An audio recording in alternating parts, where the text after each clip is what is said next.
আজকে আমরা সেই নবী দিবসের জলসায় এসে বসেছি।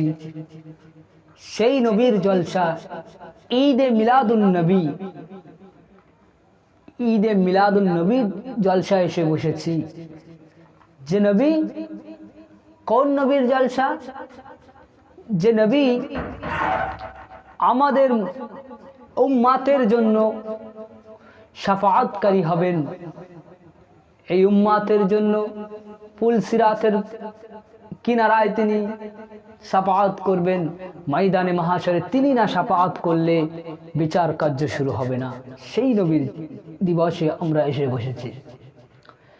আল্লাহ পাক রব্বুল আলামিন পবিত্র কুরআনের 22 পারায় সূরা আহজাবের 21 নম্বর আয়াতের ভিতরে বলছেন, লাকাদ কানা বিসমিল্লাহির রহমানির রহিম লাকাদ কানা লাকুম ফি রাসূলিল্লাহি উসওয়াতুল হাসানা।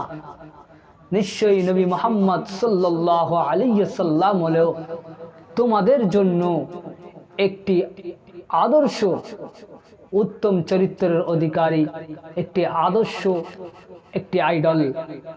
অর্থাৎ যে নবী সম্পর্কে আল্লাহ কোরআনে বলছেন যে উসওয়াতুল হাসানা, সুন্দর চরিত্রের অধিকারী, সেই নবী দিবসের জলসায় আমরা এসে বসেছি। আল্লাহর নবী সাল্লাল্লাহু আলাইহি ওয়াসাল্লাম তিনিই হবেন সর্বপ্রথম শাফাআতকারী। তিনিই ময়দানে মাহশরে কঠিন আযাবের দিনেতে আমাদের জন্য তিনি শাফাআত করবেন। সেই নবী দিবসের জলসায় এসে বসা আমাদের একান্ত কর্তব্য, দায়িত্ব। সেই নবীর ভালোবাসায়, নবীর মহাব্বতে ছুটে ছুটে আসতে হবে। এই সমস্ত জলসায় বসতে হবে, শুনতে হবে। রাসূল যেভাবে তিনি চলেছেন, আল্লাহ যেভাবে চলতে বলেছেন, রাসূলের সুন্নাত অনুযায়ী, রীতিনীতি অনুযায়ী জীবন যাপন করতে হবে, অতিবাহিত করতে হবে। মুসলিম শরীফের ভিতরে একটি হাদিস শরীফ এসেছে, হযরতে আনাস ইবনে মালিক রাদিয়াল্লাহু তাআলা আনহু বর্ণনা করছেন।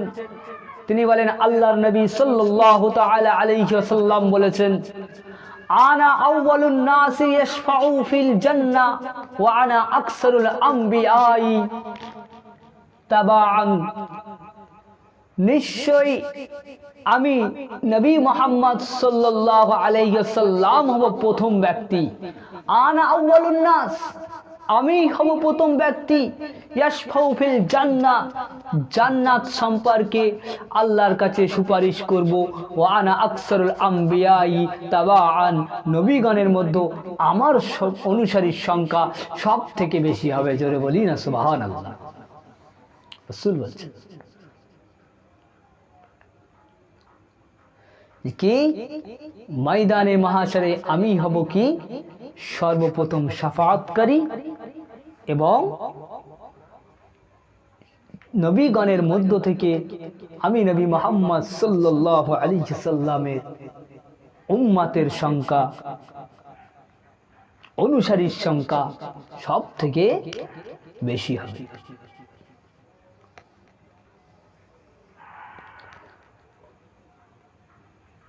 হযরতে আনাস রাদিয়াল্লাহু তাআলা আনহু থেকে বর্ণিত আরেকটি হাদিস মুসলিম শরীফের ভিতরে এসেছে। তিনি বলেন, আল্লাহর নবী সাল্লাল্লাহু আলাইহি ওয়াসাল্লাম বলছেন, আনা আকসারুল আমবিয়াই তাবাআন ইয়াউমাল কিয়ামাতি ওয়া আনা আউয়ালু মান ইয়াকরাউ বাবাল জান্নাহ।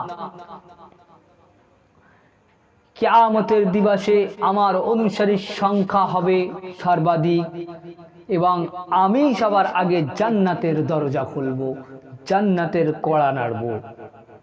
রাসূল সাল্লাল্লাহু আলাইহি ওয়াসাল্লাম। অর্থাৎ ময়দানে মাহশরটা হবে,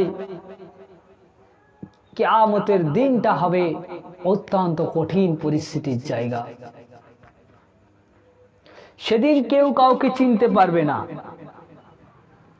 মাথার এক বেগদা একতলাফ, এক হাত উপরে সূর্যটা চলে আসবে, সূর্যের 12টা মুখ হয়ে যাবে, উত্তপ্ত হয়ে যাবে, মাটি পুড়ে তামা হয়ে যাবে, মাথার ঘেনুগুলো টকবক করতে থাকবে। সেদিন কেউ কাউকে চিনতে পারবে না।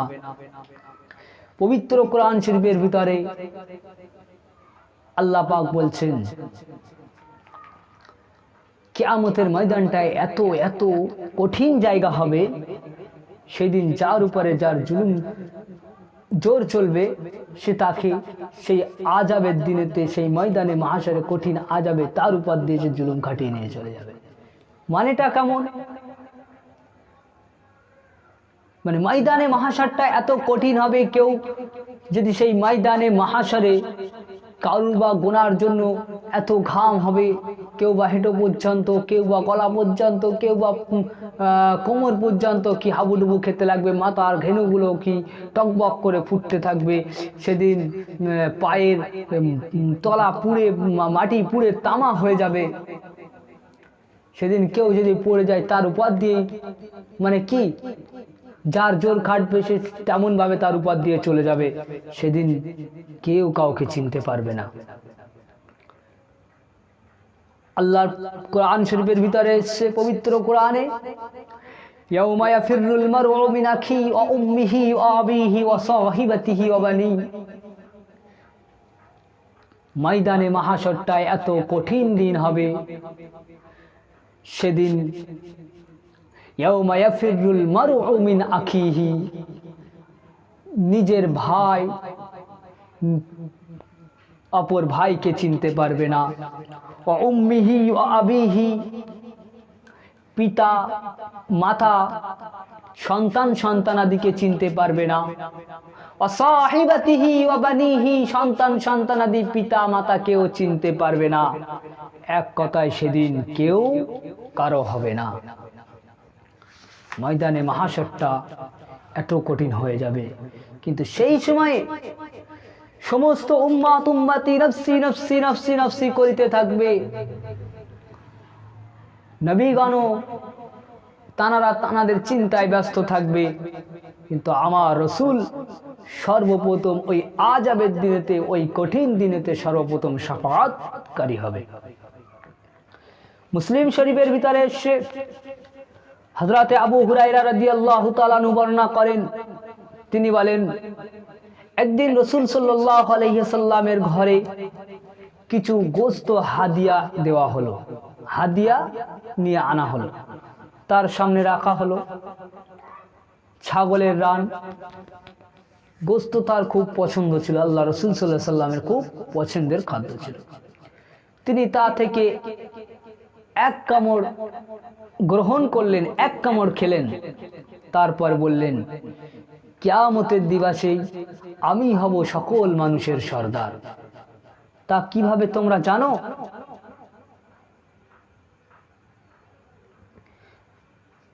সাহাবা হুজুররা জিজ্ঞাসা করলেন, ইয়া রাসূলুল্লাহ, ইয়া হাবিবাল্লাহ, কিভাবে?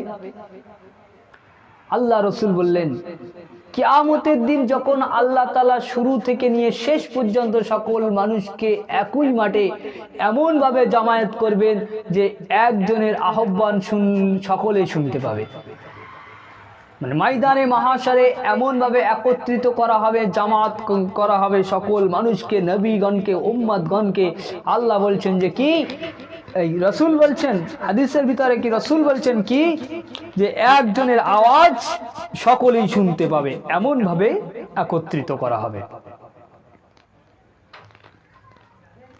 একজনের দৃষ্টি সকলকে দেখতে পাবে, সূর্য নিকটবর্তী হবে, মানুষ অসহনীয় ও চরম দুঃখ কষ্ট ও পেরেশানিতে নিপতিত হবে।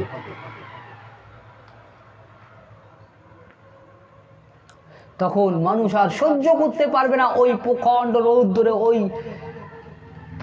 প্রচণ্ড আযাব আর সহ্য করতে পারবে না। তারা কি নিজেরা পরস্পর বলাবলি করবে, কি দুর্দশা তোমরা আছো, তোমরা কি নিজেরা দেখতে পাচ্ছ না কি অবস্থা, তোমরা পৌঁছেছো, তোমরা কি এখন উপলব্ধি করতে পারছো না?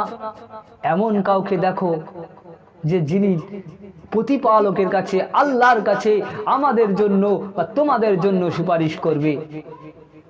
তারপর একজন আরেকজনকে বলবে, চলো আমরা সকলে মিলে আদম আলাইহিস সালামের কাছে যাই।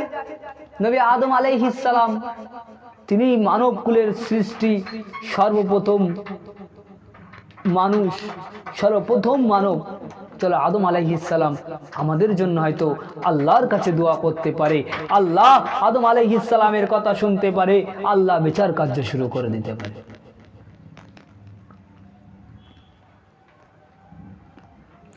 ওই সময়ে ময়দানে মাহশরেতে সকল উম্মাতিরা তারা আদম আলাইহিস সালামের কাছে ছুটে ছুটে যাবে এবং বলবে, হে আদম আলাইহিস সালাম, আপনি মানবকুলের পিতা, আল্লাহ স্বহস্তে, আল্লাহ নিজের হাতে আপনাকে সৃষ্টি করেছেন, আপনার দেহে রূহকে ফুঁক দিয়েছেন, আপনাকে সিজদা করার জন্য ফেরেশতাদেরকে নির্দেশ দিয়েছেন, তারা আপনাকে সিজদা করেছেন। আপনি দেখছেন না আমরা কি কষ্টে আছি, আপনি দেখছেন না আমরা কষ্টের কোন সীমায় পৌঁছে গেছি।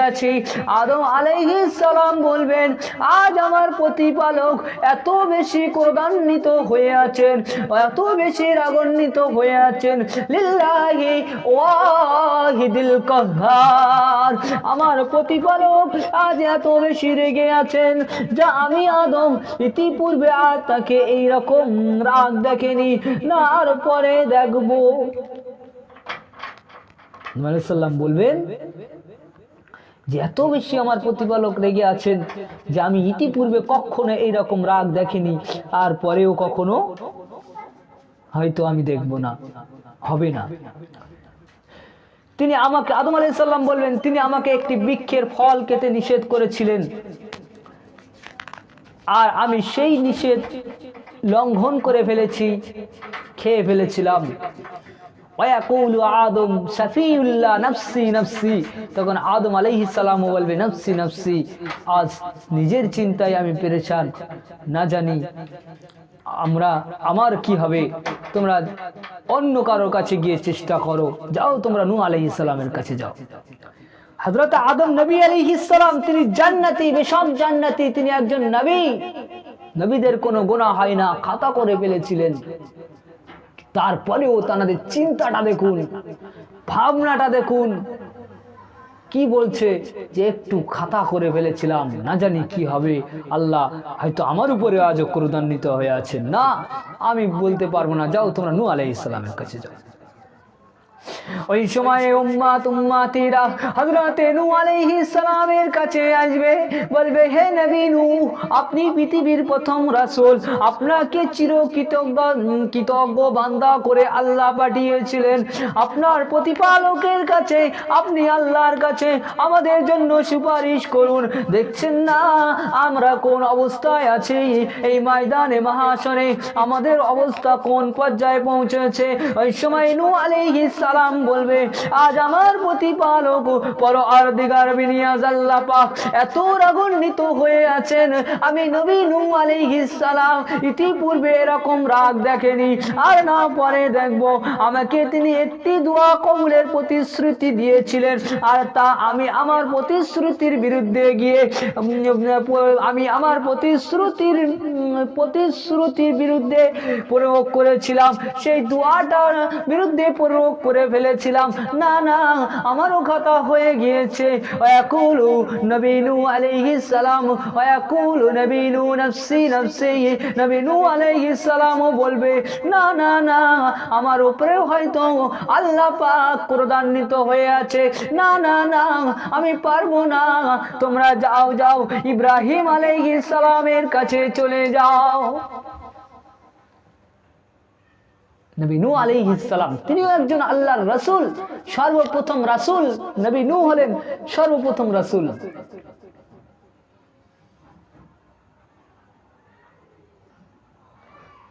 এক 1,24,000 মতান্তরে 2,24,000 নবী ও রাসূল, তার মধ্য থেকে যে রাসূল যাদের উপরে আসমানি কিতাব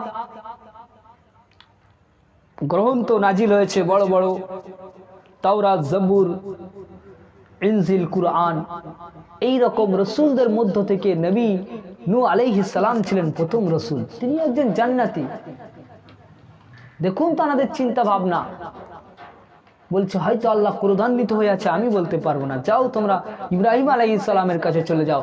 আর আজ আমরা বিশ্ব নবীর জলসায় বসেছি ঠিকই, নবী দিবসে এসেছে ঠিকই, এসেছি ঠিকই, কিন্তু আমি বলুন আর আপনারা বলুন, আমাদের এখনো সেই নবীর ভালোবাসা, নবীর মহাব্বত আমাদের অন্তরে এখনো পয়দা হয়নি।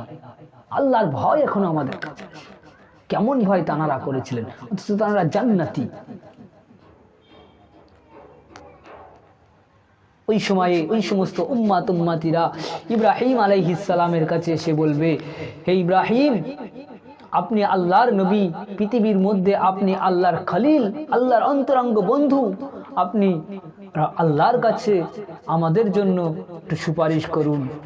দেখুন না আমরা কোন অবস্থায় আজকে আছি, আমাদের অবস্থা কোন পর্যায়ে পৌঁছেছে। ইব্রাহিম আলাইহিস সালাম তাদেরকে বলবেন, আল্লাহ আজ এত রাগান্বিত আছেন যে রাগটা আমি ইতিপূর্বে আল্লাহকে দেখিনি আর না পরেও দেখব। তিনি তার কিছু বাহ্যিক অসত্য কথনের বিষয় উল্লেখ করবেন এবং বলবেন, নফসি নফসি, আজ আমার চিন্তায় আমি পেরেশান আছি, তোমরা যাও অন্য কারোর কাছে যাও, মুসা আলাইহিস সালামের কাছে যাও। মুসা আলাইহিস সালামের কাছে গিয়ে বলো। ওই সময় উম্মাতিরা নবী মুসা আলাইহিস সালামের কাছে আসবে, বলবে, হে নবী মুসা, আপনি আল্লাহর রাসূল, আপনি আল্লাহর সাথে কথা বলতেন, বাক্যালাপ করতেন, তা আপনাকে তিনি তার রিসালাত ও কালাম দিয়ে মানুষের উপর মর্যাদা দিয়েছেন।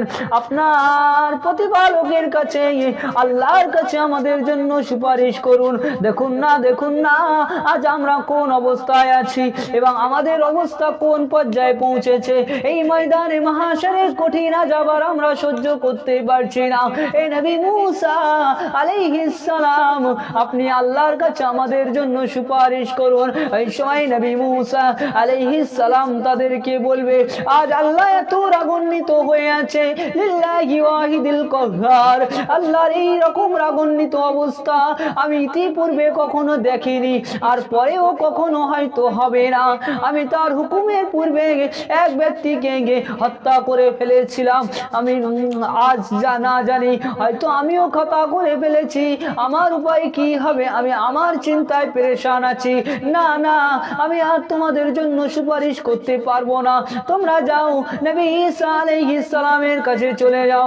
তারা নবী ঈসা আলাইহিস সালামের কাছে আসবে এবং বলবে, হে নবী ঈসা, আপনি আল্লাহ রাসূলের, আপনাকে আল্লাহ তাআলা বিছানায় দোলনাতে আপনাকে আল্লাহ কথা দিয়েছিলেন, বাল্যকাল থেকে আপনি মানুষের সাথে বাক্যালাপ করেছেন, আপনি কথা বলতেন, আপনি আল্লাহর দেওয়া বাণী যা তিনি মারিয়াম আলাইহিস সালামের গর্ভে ঢেলে দিয়েছিলেন, আপনি তার কাছে দোয়া, তার দেওয়া আত্মা। সুতরাং আপনার প্রতিপালকের কাছে, রব্বের কাছে, আল্লাহর কাছে আমাদের জন্য সুপারিশ করুন।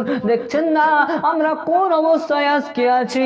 এই ময়দানে মাহশরের কঠিন আযাব আমরা আর সহ্য করতে পারছি না, আমাদের জন্য আল্লাহর কাছে সুপারিশ করুন।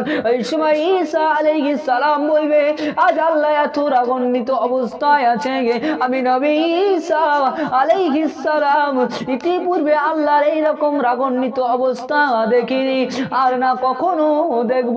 সুতরাং যাও তোমরা অন্য কারো কাছে যাও, আমি আমার জন্য পেরেশান হয়ে আছি, আমি সুপারিশ করতে পারবো না। যাও তোমরা অন্য কারোর কাছে চলে যাও, তোমরা নবী মুহাম্মদ সাল্লাল্লাহু আলাইহি ওয়াসাল্লামের কাছে চলে যাও।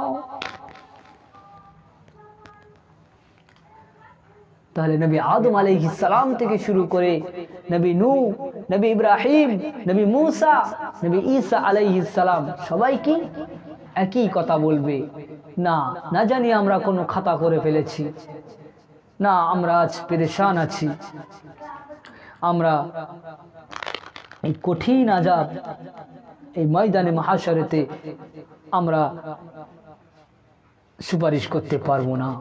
সকলেই একে অপরের কাছে পাঠিয়ে দেয়, দিতে নবী ঈসা আলাইহিস সালাম শেষ পর্যন্ত বলবে, যাও তোমরা আখিরুন নবী, সাইয়্যিদুল মুরসালিন, শাফিউল মুজনাবিন নবী মুহাম্মদুর রাসূলুল্লাহর কাছে চলে যাও।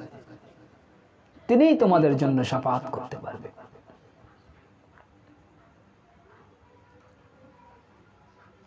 হযরত আবু হুরায়রা রাদিয়াল্লাহু তাআলা বর্ণনা করছেন, এই হাদিসটা লম্বা হাদিস, মুসলিম শরীফের ভিতরে এসেছে যে রাসূল সাল্লাল্লাহু আলাইহি ওয়াসাল্লাম বলেন, তখন তারা ওই সমস্ত উম্মতেরা আমি নবী মুহাম্মদ আমার কাছে আসবে এবং বলবে, হে মুহাম্মদ সাল্লাল্লাহু আলাইহি ওয়াসাল্লাম, আপনি আল্লাহর শেষ নবী, আখিরুন নবী। আল্লাহ আপনার পূর্বের সকল গুনাহ মাফ করে দিয়েছেন, ত্রুটি বিচ্যুতি ক্ষমা করে দিয়েছেন। নবীদের গুনাহ হয় না। তো এখানে কি তারা বলবে যে আল্লাহ আপনার সমস্ত কি ত্রুটি বিচ্যুতি ক্ষমা করে দিয়েছেন, আপনি হলেন আল্লাহর হাবিব, দোস্ত, বন্ধু, আপনি আল্লাহর কাছে আমাদের জন্য সুপারিশ করুন। দেখুন না আমরা কোন অবস্থায় আজকে আছি, এই ময়দানের আযাব, মাহশারের আযাব আমরা আর সহ্য করতে পারছি না, আপনি আল্লাহর কাছে আমাদের জন্য সুপারিশ করুন।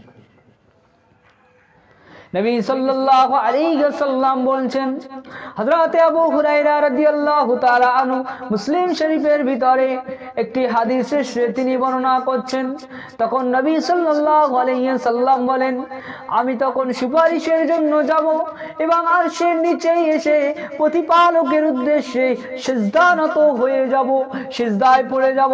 আল্লাহ আমার অন্তরকে সুপ্রশস্ত করে দিবেন এবং সর্বোত্তম প্রশংসা ও হামদ জ্ঞাপনের ইলহাম করবেন, যা ইতিপূর্বে কাউকে দেওয়া হয় নাই, কোন নবীকে দেওয়া হয় নাই। এরপর আল্লাহ বলবেন, হে মুহাম্মদ, মাথাটা উত্তোলন করুন, প্রার্থনা করুন, আপনার প্রার্থনা কবুল করা হবে। যখন নবী মুহাম্মদুর রাসূলুল্লাহ আমাদের নবী সাল্লাল্লাহু আলাইহি ওয়াসাল্লাম যখন আরশের নিচে গিয়ে সিজদায় পড়ে আল্লাহর কাছে দোয়া করতে লাগবে, আল্লাহর কাছে ফরিয়াদ করতে লাগবে, হামদ প্রশংসা জ্ঞাপন করতে লাগবে, আল্লাহ আমার উম্মত, আমার উম্মতি, এই রকম ভাবে দোয়া ফরিয়াদ করতে লাগবে। আল্লাহ এই ময়দানে মাহশরের আযাব আর সহ্য করতে পারছে না। আল্লাহ নবী মুহাম্মদুর রাসূলুল্লাহ সাল্লাল্লাহু আলাইহি ওয়াসাল্লামের এই ক্রন্দনটা, রাসূলের কান্নাটা আল্লাহ আর সহ্য করতে পারবে না। ওই সময় আল্লাহ বলবেন, হে মুহাম্মদ, মাথাটা উত্তোলন করুন এবং প্রার্থনা করুন, আপনার প্রার্থনাকে কবুল করা হবে, আপনার দোয়াকে আমি আল্লাহ কবুল করব, কবুল করে নেব। আল্লাহ বলবেন, হে নবী, মাথাটা তোলো, সুপারিশ করুন, আপনার সুপারিশকে কবুল করে নেওয়া হবে।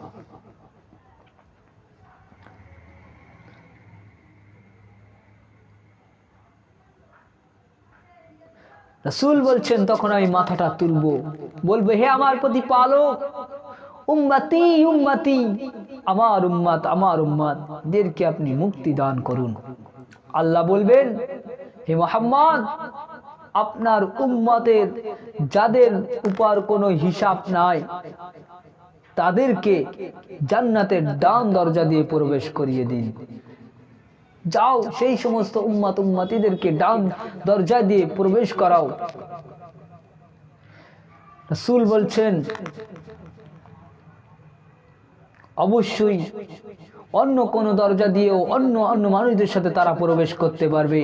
আল্লাহর নবী বলছেন, আল্লাহর কসম, আল্লাহর শপথ, সেই সত্তার যার হাতে আমি নবী মুহাম্মদ রাসূল আমার প্রাণ, জান্নাতের দুটি চৌকাঠের মধ্যকার মানে জান্নাতের দুটি দরজার মধ্যে দূরত্ব হবে হাজরের দূরত্বের মতো, অথবা বর্ণনাকারী বলেন মক্কা ও বসরা দূরত্বের মতো। কি হাজারটা হলো কি বাহরাইনের একটি দেশের শহরের নাম, আর বুসরা হলো দামেস্কের নিকটবর্তী একটি শহর। অর্থাৎ বাহরাইন এবং দামেস্কের এই দুটো শহরের মাঝখানে যতটুকু দূরত্ব আছে, এই রকম দুটো দরজার ব্যবধান এতটুকু হবে, এই রকম বেশি হবে, এই রকম মানে বেশি জায়গা দিয়ে বা এই রকম ব্যবধানের মধ্য দিয়ে আল্লাহ রাসূল সাল্লাল্লাহু আলাইহি ওয়াসাল্লাম উম্মত উম্মতিদেরকে নিয়ে এই ময়দানে মাহশরে কঠিন দিনেতে জান্নাতে প্রবেশ করাবেন। জোরে বলুন না সুবহানাল্লাহ। সেই ঈদে মিলাদুন নবী জলসা এসেছে, সেই নবীর জলসা। শুধু ওখানেই নয়, রাসূল আরো শাফাআত করবেন। কোথায়? পুলসিরাতের ধারে। হযরতে আবু হুরায়রা রাদিয়াল্লাহু তাআলা আনহু আরো একটি হাদিস মুসলিম শরীফের ভিতরে riwayate আছে, তিনি বর্ণনা করছেন যে রাসূল সাল্লাল্লাহু আলাইহি সাল্লাম ইরশাদ করছেন, আল্লাহ তাআলা সকল মানুষকে একত্রিত করবেন, এক জায়গায় করবেন। মুমিনগণ দাঁড়িয়ে থাকবে, জান্নাত তাদের নিকটবর্তী করা হবে, একদম নিকটে তাদেরকে জান্নাত, মানে জান্নাতের নিকটে ওই সমস্ত মুমিনদেরকে কি করা হবে? একত্রিত করবেন। অবশেষে সবাই আদম আলাইহিস সালামের কাছে এসে বলবে, আমাদের জন্য জান্নাত খুলে দেওয়ার প্রার্থনা করুন। হে নবী আদম, আপনি আল্লাহর কাছে দোয়া করুন, আল্লাহ যেন আমাদের জন্য জান্নাতের দরজাটা খুলে দেয়, প্রার্থনা করুন। আদম আলাইহিস সালাম বলবে, তোমাদের পিতা আদমের পদস্খলনের কারণে তো তোমাদেরকে জান্নাত হতে বের করে দেওয়া হয়েছিল, সুতরাং আমি এর যোগ্য নই। কারণ আল্লাহ পাক রব্বুল আলামিন তোমাদের পিতা আদম আলাইহিস সালামকে সৃষ্টি করে জান্নাতে দিয়েছিল এবং বলেছিল, ওয়ালা তাকরাবা হাযিহিস শাজারাতা, খবরদার হে আদম, এই গাছের নিকটবর্তী হবে না। আমি আদম আলাইহিস সালাম সেই গাছের নিকটবর্তী হয়েছিলাম, আমার পদস্খলন হয়েছিল, ত্রুটি হয়ে গিয়েছিল, সুতরাং আমি আদম আলাইহিস সালাম দোয়া করতে পারবো না। তোমরা আমার পুত্র আদম আলাইহিস সালাম বলবেন, তোমরা আমার পুত্র ইব্রাহিম আলাইহিস সালামের কাছে যাও, তিনি আল্লাহর বন্ধু। এরপর সবাই ইব্রাহিম আলাইহিস সালামের কাছে, তিনি বলবেন, না, আমিও এর যোগ্য নয়, আমি আল্লাহর বন্ধু ছিলাম বটে, তবে ছিল তা অন্তর আড়াল থেকে, সরাসরি আল্লাহর সাথে কি বাক্যালাপ আমার হয়নি। তোমরা মুসা আলাইহিস সালামের কাছে যাও, কারণ তিনি আল্লাহর সাথে সরাসরি বাক্যালাপ করতেন। সবাই মুসা আলাইহিস সালামের কাছে আসবে, তিনি বলবেন, আমিও এর যোগ্য নয়, বরং তোমরা ঈসা আলাইহিস সালামের কাছে যাও। ঈসা আলাইহিস সালাম তিনি আল্লাহর দেওয়া কালিমা রূহ, সবাই তার কাছে আসবে, তিনি বলবেন, আমিও তার উপযুক্ত নয়। অর্থাৎ আদম আলাইহিস সালাম, ইব্রাহিম আলাইহিস সালাম, মুসা আলাইহিস সালাম ও ঈসা আলাইহিস সালাম সবাইকে বলা হবে জান্নাতের নিকটবর্তী যখন সমস্ত মুমিনগণকে আল্লাহ পাক একত্রিত করবেন, তখন সবাই সমস্ত নবীকে বলবেন যে আপনারা দোয়া করুন, আল্লাহ যেন জান্নাত, আপনারা সুপারিশ করুন, আল্লাহ যেন জান্নাতের দরজা খুলে দেয়। কিন্তু সবাই বলবে, আমরা এর যোগ্য নয়, পারবো না, পারবো না, পারবো না।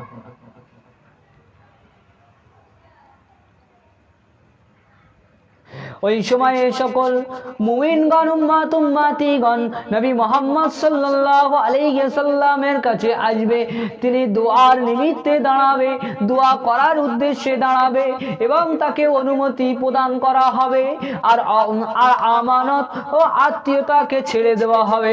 তারা পুলসিরাতের ডান পাশে এসে দাঁড়াবে, আর তোমাদের প্রথম দলটি এই সিরাতের বিদ্যুৎ গতিতে পার হয়ে যাবে। রাসূলুল্লাহ সাল্লাল্লাহু আলাইহি সাল্লাম এই হাদিসের ভিতরে বর্ণনা করছেন যে তোমাদের প্রথম দলটি এই পুলসিরাতের উপর দিয়ে বিদ্যুৎ গতিতে ন্যায় পার হয়ে যাবে। সাহাবীরা জিজ্ঞাসা করলেন, ইয়া রাসূলুল্লাহ, ইয়া হাবিবাল্লাহ, আপনার জন্য আমার মাতা পিতা উৎসর্গ হয়ে যাক, আপনার কদমে আমার মাতা পিতা কুরবান হয়ে যাক। হযরতে আবু হুরায়রা বলেন, ইয়া রাসূলুল্লাহ, ইয়া হাবিবাল্লাহ, আমাকে বলে দিন বিদ্যুৎ গতির ন্যায় কথাটির অর্থ কি? আল্লাহ রাসূল সাল্লাল্লাহু আলাইহি সাল্লাম বলেন, আকাশের বিদ্যুৎ চমক কি কখনো দেখুনি? কিভাবে চোখের পলকে একখান থেকে সেখানে চলে যায়, এখান থেকে, অর্থাৎ এই বিদ্যুৎটা যখনই চমক দেয় একখান থেকে আর একখানে চলে যায়, আবার ফিরে আসে। তারপর রাসূল সাল্লাল্লাহু বললেন, এরপর পরবর্তী দলগুলি যথাক্রমে বায়ুর বেগে ওই পুলসিরাতের উপরে পাখির গতিতে, এবং তারপরে মানুষ তার আমল যেমন সেইভাবে পার হতে থাকবে, প্রত্যেকেই তার কেউ দৌড়ে কেউ হেঁটে সেই রকম পুলসিরাত পার হবে। আর তোমাদের নবী সাল্লাল্লাহু আলাইহি ওয়াসাল্লাম সেই অবস্থায় পুল সিরাতের উপরে দাঁড়িয়ে দোয়া করতে থাকবে, আল্লাহ এদেরকে নিরাপদে পৌঁছে দিন। এই রকম ভাবে পুল সিরাতের উপরে দোয়া করতে থাকবে। কোন নবী ঈদে মিলাদুন নবীতে এসে বসেছেন, চিন্তা করে দেখেছেন? পুল সিরাতের দ্বারে সেখানেও কি রাসূল শাফাআত করতে থাকবে। সমস্ত উম্মতি মুমিনগণরা যখন পার হবে তখন রাসূল ওখানে দাঁড়িয়ে দাঁড়িয়ে দোয়া করবেন আর বলবেন, আল্লাহ এদেরকে নিরাপদে পৌঁছে দিন, এদেরকে নিরাপদে পৌঁছে দিন, এদেরকে নিরাপদে পৌঁছে দিন।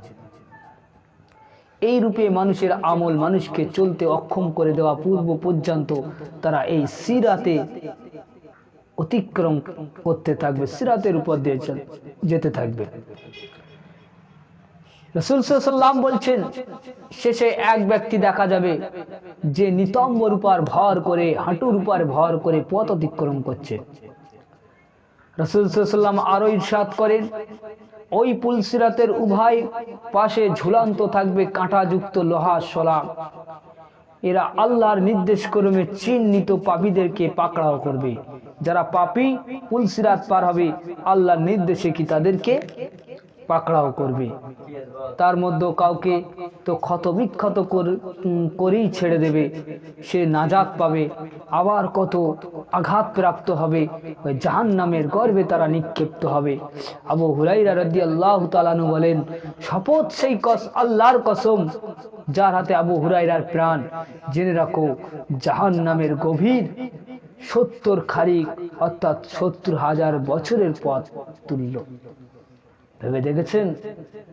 সেই জাহান্নাম থেকে বাঁচানোর জন্য আল্লাহ রাসূল সাল্লাল্লাহু আলাইহি ওয়াসাল্লাম প্রথমে ময়দানে মাহশরে, তারপর পুল সিরাতে এই উম্মত আমাদের জন্য শাফাআত সুপারিশ করবেন।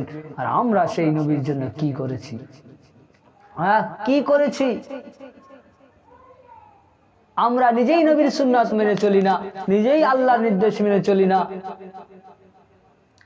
অথচ আল্লাহ পাক রব্বুল আলামিন পবিত্র কোরআন শরীফের ভিতরে বলছেন, মা আতাকুমুর রাসূলু ফাখুযুহু ওয়া মা নাহাকুম আনহু ফান্তাহু।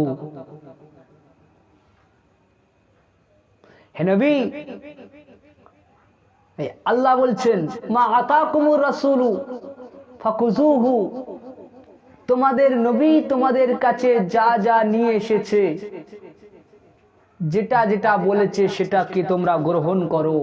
ওমা নাহাকুম আনহু ফান্তাহু, এবং যেটা তোমাদের নবী তোমাদের জন্য কি বর্জন করতে বলেছে, নিষেধ করেছে, সেগুলোকে বর্জন করে দাও, ছেড়ে দাও।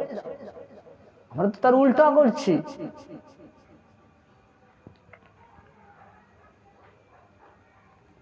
আল্লাহ পাক রব্বুল আলামিন পবিত্র কোরআনের ভিতরে আর এক জায়গায় বলছেন, কুল ইন কুনতুম তুহিব্বুনাল্লাহ ফাত্তাবিউনি ইউহিব্বুকুমুল্লাহ। তোমরা যদি আমি আল্লাহ আমাকে ভালোবাসতে চাও, আল্লাহ পাক রব্বুল আলামিন রাসূলকে বলছেন, হে নবী আপনি তো আপনার উম্মতিদেরকে বলে দিন, যারা আমি আল্লাহ আমাকে পেতে চায়, আমাকে ভালোবাসতে চায়, কুল ইন কুনতুম তুহিব্বুনাল্লাহ, যারা আমি আল্লাহ আমাকে ভালোবাসতে চায়, আমাকে পেতে চায়, ফাত্তাবিউনি ইউহিব্বুকুমুল্লাহ, তারা জানো আপনি নবী আপনাকে আগে ভালোবাসে। নবীর ইতাআত করার কথা বলা হয়েছে, ফাত্তাবিউনি, নবীকে ভালোবাসার কথা বলা হয়েছে, নবীর সুন্নাত অনুযায়ী চলার কথা বলা হয়েছে, নবীর ইতাআত করার কথা বলা হয়েছে। নবীকে ইতাআত করতে পারলে, নবীর সুন্নাত মেনে চলতে পারলে, সেই অনুযায়ী চলতে পারলে আল্লাহকেই ভালোবাসা হয়ে যাবে। যে বলুন না সুবহানাল্লাহ। সেই নবী ঈদে মিলাদুন নবীতে এসে বসে। কোন নবীর ঈদে মিলাদুন নবী?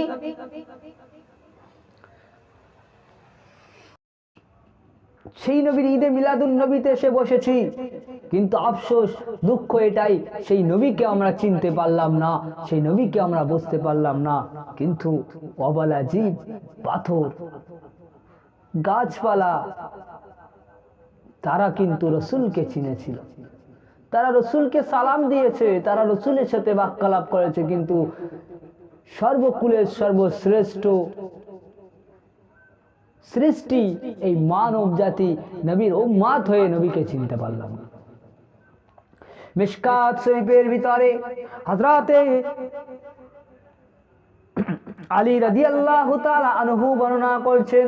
মিশকাত শরীফের ভিতরে একটি হাদিস এসেছে, হযরতে আলী রাদিয়াল্লাহু তাআলা আনহু বলেন, আমি নবী সাল্লাল্লাহু আলাইহি সাল্লামের সাথে একদিন মক্কার কোন একটা প্রান্তের উদ্দেশ্যে বের হয়েছিলাম। মক্কার কোন একটা জায়গার উদ্দেশ্যে ভ্রমণের জন্য বার হয়েছিলাম, বেড়াতে বার হয়েছিলাম। সেই সময় দেখি রাসূলুল্লাহ সাল্লাল্লাহু আলাইহি সাল্লামকে দেখে ফামা ইস্তাকবালাহু জাবালুন ওয়ালা সাজারুন ইল্লা হুয়া ইয়াকুলু আসসালামু আলাইকা ইয়া রাসূলুল্লাহ। হযরতে আলী রাদিয়াল্লাহু তাআলা আনহু বলেন, আমি এবং রাসূলুল্লাহ সাল্লাল্লাহু আলাইহি সাল্লাম যখন মক্কার উদ্দেশ্যে বার হয়েছিলাম, সেই সময় আমি আলী দেখি ফামা ইস্তাকবালাহু জাবালুন ওয়ালা সাজারুন, ওই সমস্ত জাবালুন পাথরেরা, পাহাড়েরা, ওয়ালা সাজারুন এবং গাছপালারা, গাছেরা, ইল্লা হুয়া ইয়াকুলু, তারা যখন রাসূলের সাথে সাক্ষাৎ হয়েছে, রাসূলের সাথে দেখা হয়েছে, আল্লাহ রাসূল সাল্লাল্লাহু আলাইহি ওয়াসাল্লাম যখন ওই পাহাড়ের পদদই দিয়ে যাচ্ছিলেন, ওই গাছের পাশ দিয়ে যাচ্ছিলেন, ওই সময়ে ওই সাজারুন এবং জাবালুন, ওই পাহাড় এবং গাছগুলোকে আসসালামু আলাইকা ইয়া রাসূলুল্লাহ, আল্লাহর নবী সাল্লাল্লাহু আলাইহি ওয়াসাল্লামকে দেখে তারা সালাম দিয়েছিলেন। সেই পাথরগুলো, সেই পাহাড়, সেই গাছপালা, তারা রাসূলকে চিনেছে, আমরা চিনতে পারলাম। তার রাসূলকে দেখে সালাম দিচ্ছে, আমরা আফজালুল ইবাদাত ইবাদাতিস সালাত, সর্বোত্তম ইবাদত হলো নামাজ, কিন্তু আমরা সেই নামাজটুকু পড়ি না, আল্লাহর নির্দেশই মানি না, রাসূলের সুন্নাত মেনে চলি না, রাসূলের সুন্নাতের পরিপন্থী সমস্ত কাজ আমাদের ভিতরে একটাও মেনে চলি না। আমরা তো মুসলমান, আমরা পৃথিবীর উৎকৃষ্ট সৃষ্টি, কিন্তু রাসূলকে চিনতে পারি।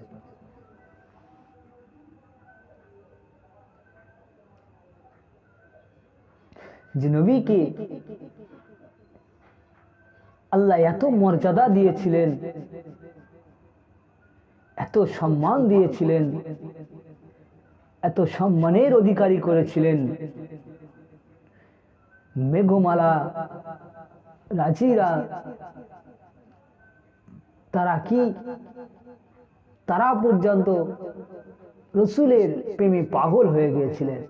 রাসূল যখন কোনো রাস্তা দিয়ে যেতেন, রাসূল যখন প্রখর রৌদ্রের উপর দিয়ে যেতেন, তখন ওই সমস্ত মেঘমালারা রাসূলুল্লাহ সাল্লাল্লাহু আলাইহি সাল্লামের মাথার উপরে ছায়া করে থাকতেন, মাথার উপরে ছায়া করে করে রাসূল সাল্লাল্লাহু আলাইহি সাল্লামের সাথে এরকম ভাসমান অবস্থায় যেতেন। সেই নবীকে আমরা পেয়েছি। হায়াতুন নবী, ঈদে মিলাদুন নবীতে এসে আমরা বসেছি। আমাদের নবী সাল্লাল্লাহু আলাইহি সাল্লাম সেদিন থেকেই নবী, যেদিন কিনা আদম আলাইহিস সালামকেও সৃষ্টি করা হয়নি। মিশকাত শরীফের ভিতরে এসেছে, হযরতে আবু হুরায়রা রাদিয়াল্লাহু তাআলা আনহু বর্ণনা করছেন, ওয়ান আবি হুরায়রা ক্বালা ক্বালু ইয়া রাসূলুল্লাহ মাতা ওয়াজাবাত লাকান নুবুওয়াতা ক্বালা ওয়া আদামু বাইনা রূহি আল জাসাদ। হযরতে আবু হুরায়রা রাদিয়াল্লাহু তাআলা আনহু বর্ণনা করেন, মিশকাত শরীফের ভিতরে এসেছে, ক্বালু ইয়া রাসূলুল্লাহ, হযরতে আবু হুরায়রা রাদিয়াল্লাহু তাআলা আনহু বলেন, সাহাবা হুজুররা জিজ্ঞাসা করলো, লোকেরা জিজ্ঞাসা করলো, ইয়া রাসূলুল্লাহ, ইয়া হাবিবাল্লাহ, মাতা ওয়াজাবাত লাকান নুবুওয়াতা, আপনি কবে থেকে নবী, কবে থেকে নবুয়ত প্রাপ্ত? ক্বালা, আল্লাহ রাসূল সাল্লাল্লাহু আলাইহি ওয়াসাল্লাম বলেছিলেন, ওয়া আদমু বাইনা রূহি ওয়াল জাসাদ, যেদিন নবী আদম আলাইহিস সালামের রূহ এবং তানার দেহকে, তানার দৈহিক আকৃতিকে আল্লাহ সৃষ্টি করছিলেন, সেদিন থেকেই আমি নবী ছিলাম। বলুন না সুবহানাল্লাহ। সেই নবীর মা নবীজি ছোট্টবেলার একটা ওয়াকিয়া বলবো, কেমন নবী আমরা পেয়েছি। দেখুন, মেঘমালা, চন্দ্র সূরজ, তারা সকলেই নবীকে চিনেছে, কিন্তু আমরা উম্মতে মুহাম্মাদি নবীর উম্মত হয়ে নবীকে চিনতে পারলাম। একদিন শিশু নবী হযরত মুহাম্মদ সাল্লাল্লাহু আলাইহি সাল্লামকে কোলে করে নিয়ে তার দুধ বোন সাইমা কিছু দূর একটা মাঠে ছেলেদের সাথে খেলা দেখতে গিয়েছিলেন। হযরতে হালিমাতুস সাদিয়া রাদিয়াল্লাহু তাআলা আনহা, রাসূলুল্লাহ দুধ মাতা, তানার একটা পুত্র সন্তান ছিল আব্দুল্লাহ এবং 3 মেয়ে, তার মধ্যে ছিল সাইমা, আতিয়া ও হুযাইফা। বড় মেয়ে সাইমা তার দুধ ভাইকে অর্থাৎ নবী মুহাম্মদ সাল্লাল্লাহু আলাইহি সাল্লামকে খুবই যত্ন করতেন, আদর করতেন, তাকে কোলে নিয়ে ঘুরে বেড়াতে একটু ক্লান্তি অনুভব করতো না। রাসূলকে নিয়ে আদর করতেন, কোলে নিয়ে ঘুরে বেড়াতেন অটোমেটিকলি, কিন্তু তিনি কখনো নিজে ক্লান্ত হয়ে গেছে, ভালো লাগছে না, এইরকম কি কখনো দুর্বল মনে করতেন না। কিন্তু মা হালিমা তারপরেও তিনি অটোমেটিকলি কি নবী সাল্লাল্লাহু আলাইহি সাল্লামের প্রতি কড়া নজর রাখতেন, তিনি তো অটোমেটিক খেয়াল রাখতেন কখন তারা কি করে, কোথায় যায়, কি খায়, কোনো কিছুতে শিশুর যেন কষ্ট হয় কিনা, না যেন কষ্ট হয়, সেই দিকে কি নবী মুহাম্মদ সাল্লাল্লাহু আলাইহি সাল্লামের দিকে তিনি কি খেয়াল রাখতেন।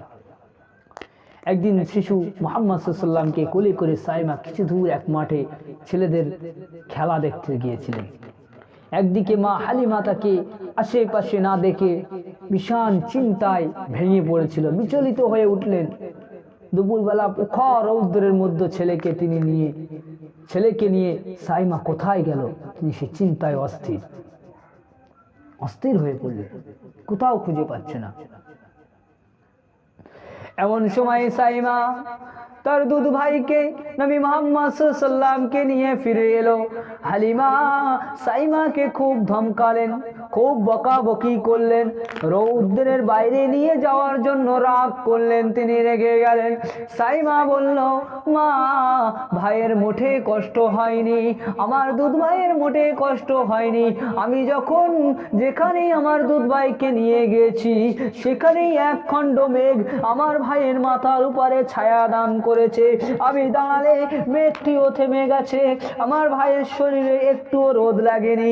বিবি হালিমা মেয়ের কথা শুনে অবাক হয়ে শিশু মুহাম্মদ সাল্লাল্লাহু আলাইহি ওয়াসাল্লামের দিকে তাকিয়ে রইলেন এবং শিশু মুহাম্মদ সাল্লাল্লাহু আলাইহি ওয়াসাল্লামকে বুকে জড়িয়ে নিলেন। মেঘমালা রাসূলের ইতাআত করেছে, আমরা উম্মতে মুহাম্মাদি হয়েও রাসূলের ইতাআত করতে পারিনি।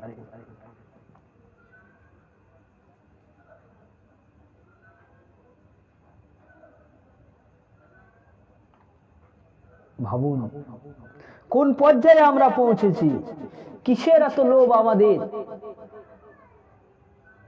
কিসের এত দুনিয়া, অথচ আমাদের মৃত্যু হবেই, মরে যেতে হবেই, ময়দানে মাহশরে উঠতে হবেই, হাসরের দিন আমাদেরকে একত্রিত করা হবে, সেদিন আমাদের কাছ থেকেও বিচার আল্লাহ পাক নেবেন, বিচার চাইবেন, কি উত্তর দেব? অথচ আল্লাহ পাক রব্বুল আলামিন বলছেন, আমা খালাকতুল জিন্না ওয়াল ইনসা ইল্লা লিয়াবুদুন, আমি মানুষ এবং জিন জাতিকে সৃষ্টি করেছি একমাত্র আমার ইবাদত করার জন্য। আমরা কেমন ইবাদত করলাম, কেমন রাসূলকে ভালোবাসলাম, অবশ্যই আল্লাহ সেগুলো আমাদেরকে দেখবে। আমাদের উচিত রাসূলকে মহব্বত করা, রাসূলের সুন্নাত অনুযায়ী চলা, রাসূলকে বেশি বেশি করে প্যার করা, ভালোবাসা।